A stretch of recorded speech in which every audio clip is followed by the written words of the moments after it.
तर आज आमच्या इथे झालं हळदी-कुंकू आणि ही तिथलीच अशी सुंदर रांगोळी. तर हाय गाईज, आज आमच्या हे डिपार्टमेंटला होतं हळदी-कुंकू. त्याच्यासाठीच इतकी छान अशी सजावट केली होती टेबलवर. प्रत्येकाने एकमेकांना देण्यासाठी काहीतरी आणलं होतं. त्याचीच ही सजावट होती. हे बघून तर मला लग्नाच्या रुखवताचीच आठवण झाली. अजूनही मी बॅचलर आहे, अजून मॅरिड झालं नाही, बट फील तर तसंच येत होतं. त्यानंतर इंचार्जनी सुरू केलं आमच्या हळदी-कुंकू लावण्यासाठी. मी त्यांना लावलं, त्यांनीही मला लावलं आणि मी आणलेल्या काल कुंड्या, त्याचा उपयोग असा त्यानंतर मी जे काही आणलं ते प्रत्येकाला सगळ्यांना भेट देऊन दिली आणि त्यांनीही मला भरपूर भेटी दिल्या, त्या मी पुढे दाखवतेच.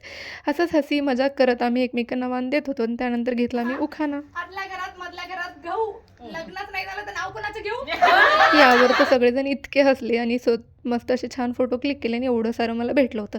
करंडे, 4-5 अशा पर्स मिळाल्या होत्या आणि भांड्याचा छोटा संसार, जे की रूमवर राहणाऱ्याला माहितीच आहे काय कमी पडतं काही नाही. कोणी कानातलेही गिफ्ट केले होते आणि मोस्ट म्हणजे हा सराटा मला तिथे मिळाला. आणि चला ब्लॉग सेंड करते, बाय.